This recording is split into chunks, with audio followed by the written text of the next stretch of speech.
Hello everyone, कैसे हैं आप सब लोग। आई होप आप लोग अपने घरों पे सेफ होंगे। आज हम बात करेंगे काफी इंपॉर्टेंट टॉपिक के बारे में, जो है आपका सार्क। सार्क क्या है, सार्क कैसे बना, सार्क क्यों अब नहीं चल रहा, सार्क के सिंबल का क्या मतलब है, टोटल मेंबर्स कितने हैं, ऑब्जर्वर कितने हैं, क्वेश्चन किस तरीके से पहुंचे जा सकते हैं। तो ये हम लोग आज इस लेक्चर में डिस्कस करेंगे। जो लोग इस चैनल पे नए हैं, आप इस चैनल को सब्सक्राइब कर सकते हैं ताकि आपको हर एक अपडेट मिलता रहे।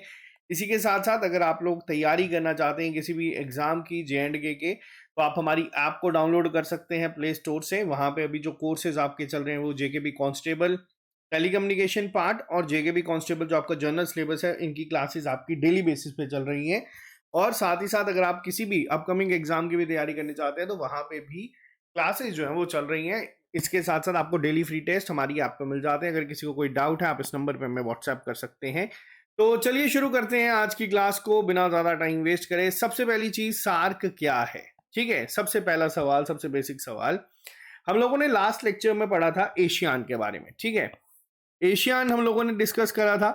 एशियान क्या था, वो था association of south east Asian Nations. यानी कि अगर हम मैप पे जाएं तो जो इस साइड पे हमारे जितने भी आ जाते हैं, ठीक है, उन सबको हम लोगों ने डिस्कस करा था। टोटल मेंबर्स डिस्कस करे थे हम लोगों ने, 10 थे। वैसे ही अगर मैं सार्क की बात करूं तो सार्क जो है वो हमारा इस साइड का पार्ट आ जाता है। जो हमारा ये पार्ट आप लोग कंसिडर कर सकते हैं इंक्लूडिंग श्रीलंका। अब है क्या, थोड़ा सा मैप पे चलते हैं। तो ये पार्ट जो है हमारा सार्क में आता है। ठीक है, सार्क सबसे पहले है क्या, सार्क की फुल फॉर्म आप लोगों को पता होनी चाहिए। सार्क है हमारा south Asian association for regional cooperation. ठीक है, अब सबसे बड़ा सवाल यहां पे बनता है कि सर ठीक है, ये भी रीजनल कॉर्पोरेशन के लिए है, एशियान भी हमारा रीजनल कॉर्पोरेशन के लिए था। तो आपने स्टार्टिंग में बोला कि ये क्यों फेल हुआ है, तो हम उस पर बात करेंगे। सबसे पहले बात करते हैं इसके टोटल मेंबर्स के बारे में। तो देखो, जो टोटल मेंबर्स हैं सार्क के करंटली वो है 8। ठीक है, पहले जब बना था तब थे 7, बाद में ऐड हुआ था अफगानिस्तान। तो मैप की अगर बात करी जाए तो जितने हमारे नेबरिंग कंट्रीज आ जाते हैं, इंडिया के नेबरिंग कंट्रीज, एक्सेप्ट कौन कौन से, एक्सेप्ट यहाँ पे जो हमारा चाइना आता है वो सार्क का मेंबर नहीं है।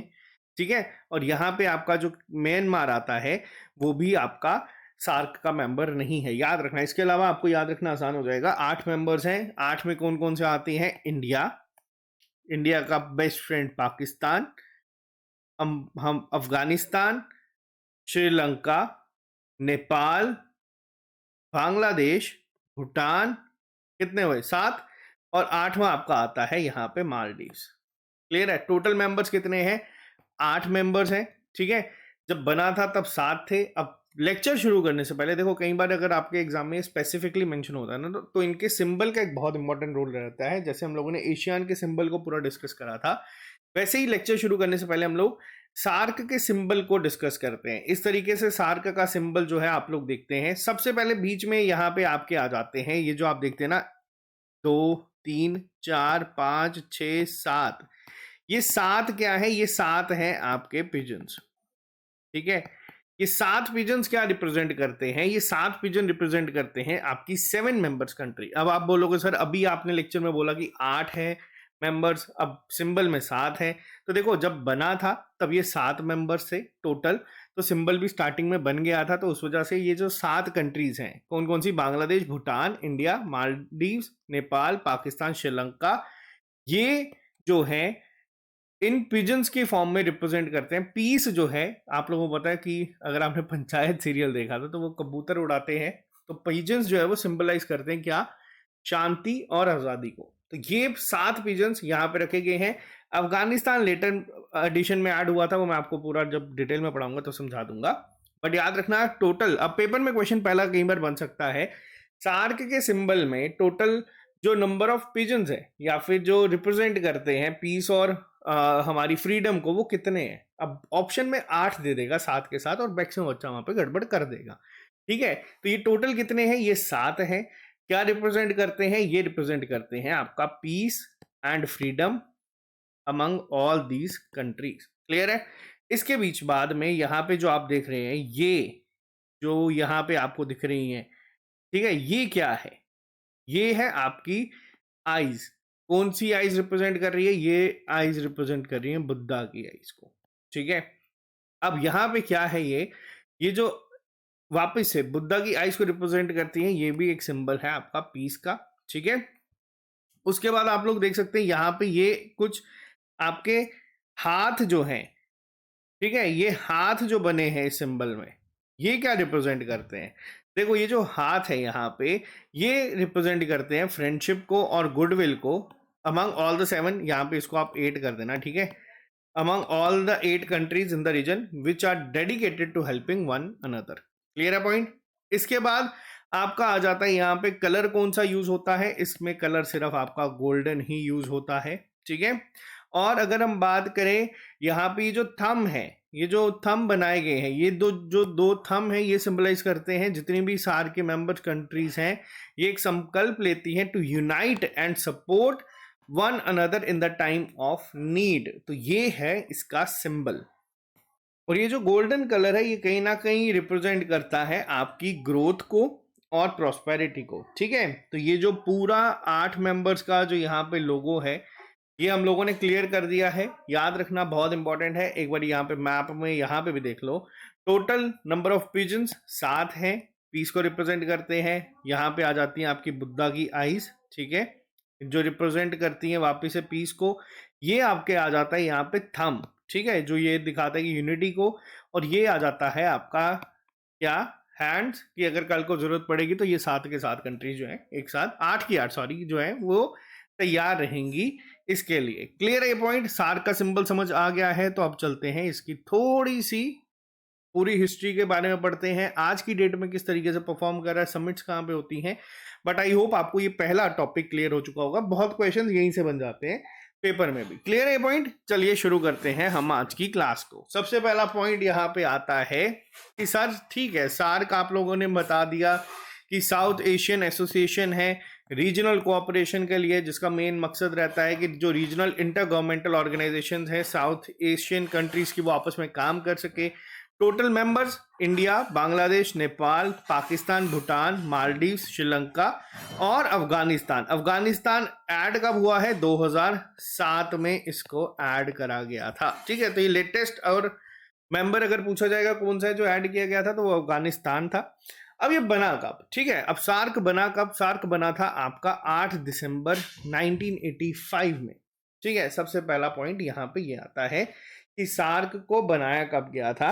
सार्क को बनाया गया था 1985 में। अब ऐसी क्या जरूरत आन पड़ी थी कि एक सार्क बनाने की बात की जाए? क्योंकि देखो आज़ादी तो 1947 में मिल चुकी थी, तो 1985 में सार्क क्यों बनाया जाए, ऐसा क्या हुआ? तो देखो मेन क्या था यहाँ पे, अगर मैं बात करूं तो 1979 की 75 की बात है। यहाँ पे यूएसएसआर ने अटैक करा था किसको? अफगानिस्तान को। 1979 में करा गया था। इसको अपना अपने नोट्स में भी करेक्ट कर लेना, एक सेकंड यहाँ पे मैं लिख के बता देता हूँ आपको। देखो हुआ क्या था 1979 में ना, यूएसएसआर ने अटैक करा था किसे? अफगानिस्तान को। और उस समय बांग्लादेश के जो हेड थे स्टेट के, जिया और रहमान, उनके दिमाग में एक आइडिया आया कि ऐसे तो जितने भी बाहर के रीजन्स हैं वो डोमिनेट कर देंगे, तो जिया और रहमान के आइडिया के ऊपर, ठीक है, कि हमें एक अपनी इस तरीके की एक ऑर्गेनाइजेशन होनी चाहिए जिससे कि जो हमारे साउथ एशियन कंट्रीज हैं वो मिल के काम कर सकें। कल को ऐसा कोई इशू होता है तो सारे एक साथ खड़े हो जाएं और एक साथ किसी के बारे में जो चीज़ें हैं उसको टैकल कर सके। फिर वो किसी भी तरीके से हो सकती है, डिजास्टर हो, अगर कोई नेचुरल हो सकता है, तो 8 के 8 जो है वो साथ में खड़े हैं। तो आइडिया किसका था? कई बार अगर पूछा जाएगा तो याद रखना आइडिया था जियाउर रहमान का। कहाँ से थे? बांग्लादेश से थे। इनका आइडिया था, जिसके आइडिया के ऊपर सार्क जो है बनाया गया था। कब? अब बनाया कब गया था? 1985 में बनाया गया था। कहाँ पे ये चीज हुई थी? ढाका में। अब देखो ये कंफ्यूजिंग होता है कई बार, एशियान में भी हम लोगों ने पढ़ा था, एशियान की बात जो है वो बैंकॉक डिक्लेरेशन पे करी गई थी, लेकिन हेडक्वार्टर जकार्ता में, ठीक है। अब वहीं अगर मैं बात करूं यहाँ पे, तो ये बनाया कब गया था? 8 दिसंबर 1985 में बनाया गया था, ढाका बांग्लादेश में। लेकिन अगर पेपर में पूछा जाएगा सार्क का हेडक्वार्टर कहाँ पे है, जो कि one of the most important question है, पूछा जाने के चांसेस बहुत ज्यादा हैं, कहाँ पे है सार्क का हेडक्वार्टर, तो वो है आपका काठमांडू नेपाल में, ठीक है। काठमांडू नेपाल में इसका हेडक्वार्टर है, बहुत इंपॉर्टेंट है।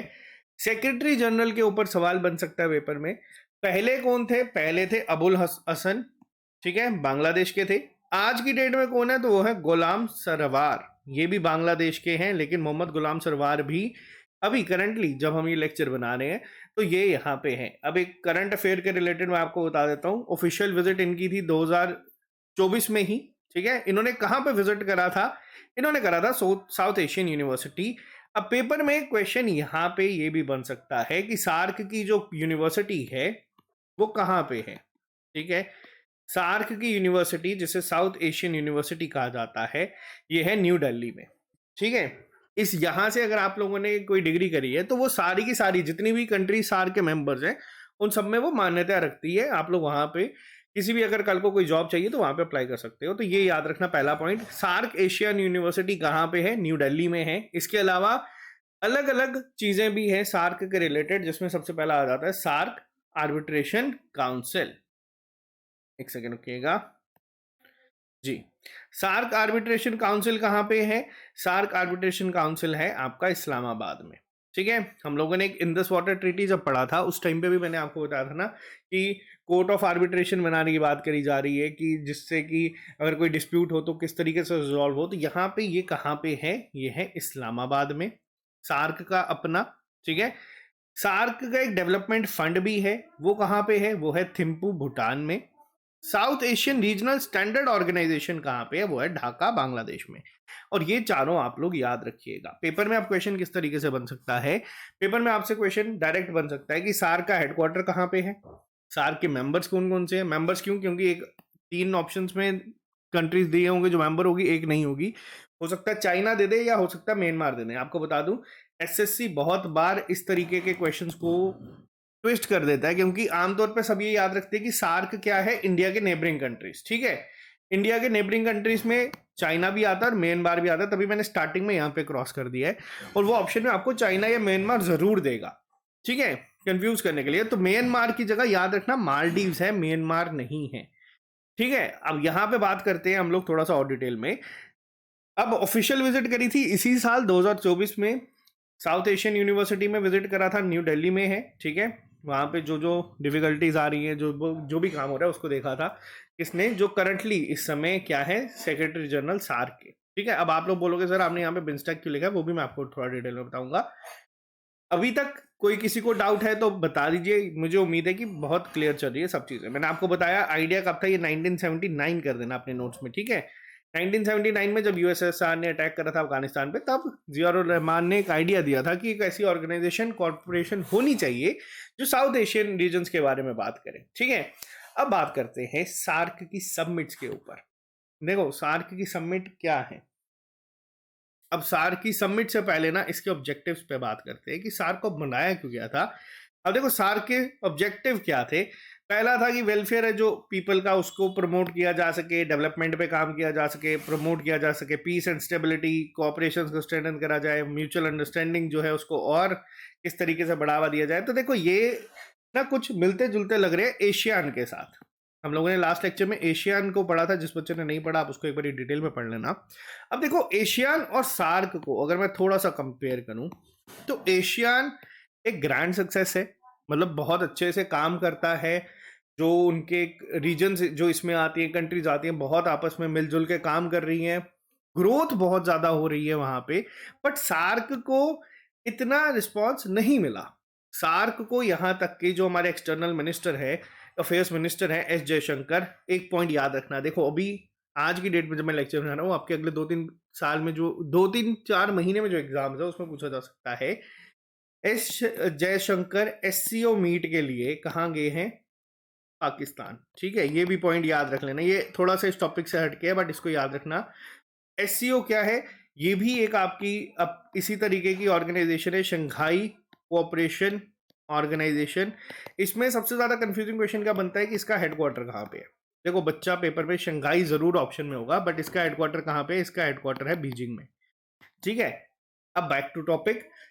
अब एशियान इतना ग्रैंड सक्सेस चल रहा है, सार्क इतना नहीं चल रहा। ऑब्जेक्टिव सेम है, कंट्रीज भी ऑलमोस्ट सेम है। एशियन में 10 है, सार्क में 8 है, और हमारी कंट्रीज जो है वो ज्यादा बड़ी हैं अगर हम एशियान से बात करें तो। लेकिन अब एस जयशंकर कह रहे हैं कि ये एक जैम्ड व्हीकल है। जो वर्ल्ड है ये वो इसे डेड व्हीकल के नाम से भी कहती है, कि ये वैसा एक खटारा हो चुका है जो चल नहीं सकता, जो जाम हो चुका है। अब सार्क को लेके ऐसी टिप्पणियां क्यों होती हैं, इस पे बात करते हैं। अब देखो, सार्क की समिट्स की बात करें तो सार्क की समिट शुरू कब हुई थी? सार्क की समिट शुरू हुई थी पहली बार हुई थी ढाका में 1985 में। बहुत इंपॉर्टेंट पॉइंट है, याद रखना, स्टैटिक जीके की फॉर्म में पूछा जाएगा। उसके बाद कब हुई? उसके बाद जो लास्ट हुई थी वो हुई थी 2014 में, यानी कि काठमांडू, नेपाल में। 19th सार्क की समिट होनी थी इस्लामाबाद पाकिस्तान में, जो कि नहीं हो पाई। रीजन 2016 में, अब थोड़ा सा इंडस वाटर ट्रीटी को रिलेट करोगे आप लोगों को, थोड़ा सा और चीजों को जो है लिंक करना शुरू कर दोगे। तो देखो, सार्क के बारे में जब मैंने आपको इंडस वाटर ट्रीटी पढ़ाई थी 2016 में, तो ऐसा कहा गया था कि जब पाकिस्तान के द्वारा अटैक करा गया था इंडिया पे, इंडिया के कैंप पे उरी अटैक जब हुआ था, तब ये कहा गया था कि हो सकता है कि पिछले 50-60 साल से चलती हुई इंडस वाटर ट्रीटी भी टूट जाएगी। और ये कहा गया था कि blood and water will not flow together, प्रधानमंत्री नरेंद्र मोदी ने कहा था। तो ऐसा तो सवाल ही पैदा नहीं होता कि उस टाइम पे सार्क की मीटिंग अटेंड करने की बात होती। तो देखो, इंडिया ने रिफ्यूज कर दिया था कि हम लोग यहाँ पे नहीं जाएंगे, और तब से लेके अभी तक सार्क की कोई और मीटिंग नहीं कंडक्ट हुई, क्योंकि लास्ट होनी थी इस्लामाबाद में। अब इंडिया क्यों? देखो, इंडिया जो है वो एक बहुत बड़ी कंट्री है। सार्क के अगर मेंबर्स की अगर मैं बात करूं, ठीक है, आप लोग यहाँ पे देख सकते हो। इंडिया की अगर मैं यहाँ पे बात करूं तो इंडिया, आप लोग देख सकते हो, आप सारे के सारे सार्क के जो बाकी नेशंस हैं उनको मिला लो और इंडिया को मिला लो, इंडिया तब भी उनसे बड़ा है हर एक एक्सपेक्ट में, इकोनॉमी वाइज भी, एरिया वाइज भी, पॉपुलेशन वाइज भी, हर एक पॉइंट पे इंडिया इन सबसे बहुत बड़ा है। तो कहीं ना कहीं इंडिया जो है एक अपना as a big brother attitude जो है दिखाता है यहाँ पे। तो बहुत सारी कंट्रीज को, बहुत क्या, जिसमें आपकी खास तौर पे पाकिस्तान आती है, उसको यहाँ पे इससे प्रॉब्लम है कि ये डोमिनेट कर देती है, ट्रस्ट डेफिसिट आ जाता है कि यार ये बहुत बड़ी है, कि ऐसा ना हो कि हम लोग यहाँ पे चीज़ों को करें तो चीज़ें इस तरीके से और जो है इंडिया डोमिनेट करना शुरू कर दे। तो हर एक के दिमाग में ये चीज़ आती है। अब नेपाल या भूटान जैसी कंट्री भी होगी तो उनके दिमाग में भी चीज़ आती है।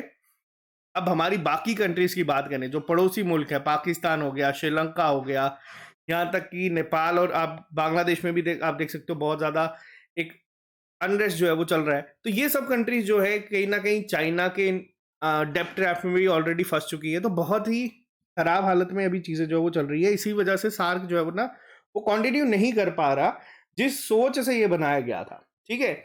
लेकिन लास्ट जब सबमिट हुई थी उसमें काफ़ी चीज़ें जो हैं इंपॉर्टेंट डेवलप हुई थी, जिसमें एक पॉइंट आपका पेपर में ये भी पूछा जा सकता है कि सार्क सैटेलाइट क्या है, जिसे हम लोग साउथ एशिया सैटेलाइट भी कहते हैं, और ये किसके द्वारा बनाई गई थी। देखो, ये लॉन्च करी गई है कब? 2017 में इसरो के द्वारा इसको लॉन्च करा गया है, इसरो के द्वारा इसको बनाया गया। मोस्ट इंपॉर्टेंट पॉइंट है, पेपर में पूछा जाएगा। GSAT-9 के नाम से भी इसको जाना जाता है। ये ना बेसिकली एक गिफ्ट है जो इंडिया ने दिया था अपने सारे नेबरिंग कंट्रीज को, जिसमें आपकी वेदर फॉरकास्टिंग जो हो गई, मेट्रोलॉजिकली जितने भी हैं, कम्युनिकेशन के रिलेटेड, इंडिया ने एक सैटेलाइट दिया था। सारे जितने भी पड़ोसी मुल्क है, इंडिया ने पॉलिसी करी थी नेबर फर्स्ट, ठीक है। तो इसके तहत ये कहा गया था कि आप लोगों के लिए ये है, सारा खर्चा हम लोग उठाएंगे, कोई मसला नहीं है, सब कुछ हम करेंगे, आप लोगों को यहाँ पे आप इसको यूज कर सकते हो कम्युनिकेशन के लिए, मेट्रोलॉजी के लिए। तो ये सब जो है ये इंडिया ने दिया था। लेकिन देखो, पाकिस्तान है, पाकिस्तान ने इसको गिफ्ट को लेने से मना कर दिया कि नहीं, हम नहीं इसको लेंगे, आप लोग बाकियों तक रख दो। तो इंडिया ने बोला तुम्हें नहीं चाहिए तो नहीं मिलेगा। तो इंडिया ने भी यहाँ पे इस अप्रोच पे काम किया। तो ये सार्क सैटेलाइट बहुत इंपॉर्टेंट है, ठीक है। कब लॉन्च करी गई वो भी इंपॉर्टेंट है, और किसके द्वारा करी गई वो भी याद है। अब देखो, यहाँ पे हम लोगों ने बात करी किस किस चीज के बारे में, कि हम लोगों के पास एक साउथ एशियन यूनिवर्सिटी है, कहाँ पे? न्यू दिल्ली में। सार्क का एक आर्बिट्रेशन काउंसिल है इस्लामाबाद में। सार्क का डेवलपमेंट फंड है थिम्पू में। सार्क का एक एशियन रीजनल स्टैंडर्ड ऑर्गेनाइजेशन। अब ये क्या काम करती है? ये बेसिकली जितने भी स्टैंडर्ड सेट होते हैं ना, और कि किस तरीके से काम होगा ट्रेड वगैरह को लेकर, तो ये सब चीजें ढाका जो है वहां पे, यहाँ पे इसका जो है ऑफिस है। अब एक और पॉइंट नोट करना, एक डिजास्टर मैनेजमेंट सेंटर भी है, ठीक है। सार्क का एक डिजास्टर मैनेजमेंट सेंटर भी है, जो कहाँ पे है? गुजरात में है। जो गुजरात का डिजास्टर मैनेजमेंट है उसी के अंदर एक जो है यूनिट है, यहाँ पे इंटरिम यूनिट है, डिजास्टर मैनेजमेंट सेंटर की, वो कहाँ पे है? गुजरात, इंडिया में। बहुत इंपॉर्टेंट पॉइंट है, इस पॉइंट को याद रखना। अब बात करते हैं अभी तक जो हम लोगों ने पढ़ा उसके ऊपर। ठीक है, अभी तक क्या क्या चीजें पढ़ी, पहले तो उस पर आते हैं। सार्क के मेंबर्स को डिस्कस करा, टोटल पहले कितने थे? 7। बिल्कुल स्टार्टिंग से रिवाइज करते हैं, अभी इसमें 2 चीजें और पढ़नी है, बट पहले एक बार रिवाइज करना जरूरी है। सिंबल को पढ़ा, 7 रीजन्स हैं, 7 कंट्रीज को रिप्रेजेंट करते हैं। ठीक है, क्योंकि स्टार्टिंग में बन गया था। गोल्डन कलर है, प्रॉस्पेरिटी ग्रोथ को रिप्रेजेंट करता है। 2 थंब है, इसके अलावा 2 हाथ हैं जो फ्रेंडशिप गुडविल को रिप्रेजेंट करते हैं। बुद्धा की आईज हैं जो सिंबल है पीस का, उसको रिप्रेजेंट करती हैं। ये सार का सिंबल है। हम लोगों ने कंट्रीज को देखा, चाइना और म्यांमार इसका पार्ट नहीं है। मैं बार बार रिपीट कर रहा हूं क्योंकि सबसे बेसिक क्वेश्चन यही बनेगा। ठीक है, कि बताओ इनमें से कौन सी कंट्री सार का मेंबर नहीं है। तो याद रखना टोटल 8 मेंबर्स हैं। इसके बाद हम लोगों ने पढ़ा था कि ये ऑर्गेनाइजेशन बनाई कब गई थी, जब जिया और रहमान ने एक आइडिया दिया था कि इस तरीके की एक ऑर्गेनाइजेशन होनी चाहिए। ठीक है, क्लियर है यहाँ पे। इसके बाद हम लोगों ने देखा था, जिसके आइडिया के बाद उसको एग्जीक्यूट करते हुए 1985 में 8 दिसंबर को ढाका बांग्लादेश में सार्क जो है वो एस्टैब्लिश करी गई, जिसका हेडक्वार्टर कहाँ रखा गया? काठमांडू, नेपाल में। क्लियर है। सेक्रेटरी जनरल्स पे बात करी, पहले थे बांग्लादेश के ही। ठीक है, क्योंकि बांग्लादेश में बनी तो ये आइडिया रख सकते हो आप लोग। अबुल हसन हसन थे, और करंटली जो है वो है मोहम्मद गुलाम सरवार जी, जिन्होंने विजिट करा था मई में 2024 में यहाँ पे। इसके बाद हम लोगों ने कुछ इंपॉर्टेंट चीजें देखी, साउथ एशियन यूनिवर्सिटी को देखा, सार्क आर्बिट्रेशन काउंसिल को देखा, सार्क डेवलपमेंट फंड को देखा। इसके साथ ही हम लोगों ने डिजास्टर मैनेजमेंट को देखा। सबमिट कब कब हुई थी, लास्ट सबमिट क्यों नहीं हो पाई थी, और अभी तक कोई सबमिट क्यों नहीं हुई, इसको जाम विकल क्यों कहा जाता है। अब बात करते हैं पहले ऑब्जर्वर्स के ऊपर। देखो टोटल मेंबर है 8, लेकिन हमारे ऑब्जर्वर्स हैं 9। अब ऑब्जर्वर्स का क्या रोल रहता है, आप लोगों को हम थोड़ा सा और रिलेट करवाता हूँ। अभी रिसेंटली जब अप्रैल में हमारे इलेक्शंस हुए थे, जून में शायद से जब रिजल्ट आया था, तो प्रधानमंत्री नरेंद्र मोदी गए थे इटली G7 समिट की जो है उस पर विजिट के लिए। अब आप लोग कभी मेंबर उठा के देखोगे, आप तो बोलोगे सर मोदी जी, इंडिया तो हमारा मेंबर ही नहीं है G7 का, तो मोदी जी क्या करेंगे। इंडिया जो है ऑब्जर्वर है। अब ऑब्जर्वर क्या करता है? देखो ऑब्जर्वर का मेन रोल रहता है कि वो स्टार्टिंग और जो एंडिंग जो सेरेमनी होती है, जो मीटिंग होती है, उसको अटेंड कर सकते हैं। और वहां पे बस ऑब्जर्वर का काम ये है कि वो बैठ के ऑब्जर्व कर सकता है चीज़ों को। उनका जो पॉइंट्स है, जैसे कि वो वोटिंग में पार्टिसिपेट नहीं कर सकते। कल को कोई चीज़ अगर सार्क में लेके आए हैं तो वो सार्क के जो मेंबर्स हैं वही वोट करेंगे। ये सिर्फ ऑब्जर्वर के रोल में प्ले करते हैं। अब बात करते हैं कि टोटल ऑब्जर्वर कितने हैं। तो टोटल ऑब्जर्वर है 9। कौन कौन से? Australia, European union, Iran, Japan, Mauritius, south Korea, USA, और ये 2 हमारे पड़ोसी म्यांमार और चाइना। क्लियर है। इन 9 के 9 को याद रखना। पेपर में ये भी पूछा जा सकता है कि बताओ इनमें से कौन सा ऐसा है जो कि ऑब्जर्वर नहीं है सार्क का। ठीक है, तो इन 9 को याद रखना बहुत इंपॉर्टेंट पॉइंट है। इन पे क्वेश्चन बनते हैं। मैंने आपको बताया ना, देखो जब हमारे एक्सटर्नल अफेयर मिनिस्टर को इतना बड़ा बयान दे रहे हैं कि ये एक जाम्ड व्हीकल है, यानी कि जिसको चलाना बहुत मुश्किल है, तो ये अब क्या सोच रहे हैं। तो देखो यहाँ पे इंडिया की अगर बात की जाए तो इंडिया यहाँ पे मैंने इसलिए इसको ऐड कर दिया है। इंडिया अब कोशिश कर रही है बिम्स्टेक पे पूरा फोकस लेके जाने की। बिम्स्टेक सिलेबस में नहीं है। अगर आपको इसके ऊपर डिटेल लेक्चर चाहिए होगा मैं आपके लिए ले आऊंगा, मेरे को कमेंट बॉक्स में बता देना। अब बिम्स्टेक क्या है? देखो ये है बे ऑफ बंगाल, एक second, Bay of Bengal Initiative for Multi Sectoral Technical Economic cooperation.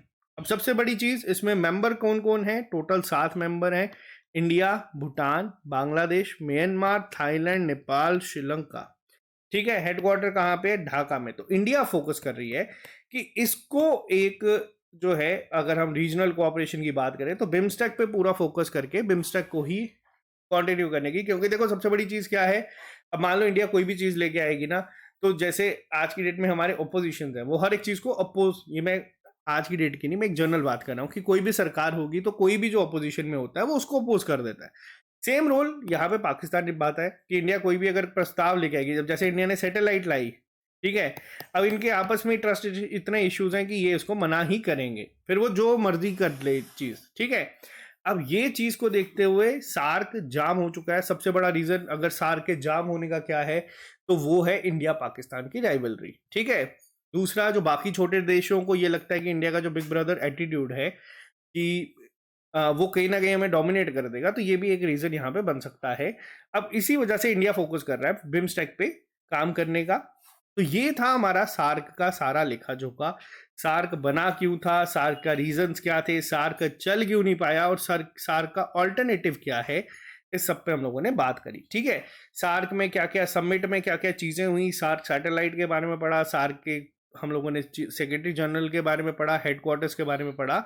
और आई होप अगर आपको पेपर में क्वेश्चन पूछा जाएगा तो आपका यहाँ से कवर हो जाएगा। लेक्चर कैसा लगा आप लोग कमेंट बॉक्स में जरूर लिख के बताना।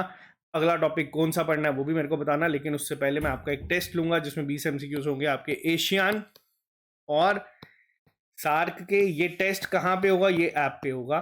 ठीक है, जो बच्चे ऐप में कर रहे हैं तैयारी उनके लिए ये टेस्ट रहेगा। तो बाकी मिलते हैं आप लोगों से जल्दी नए लेक्चर के साथ। अभी के लिए दीजिए इजाजत। Have a nice day, bye bye, take care, see you soon, अलविदा।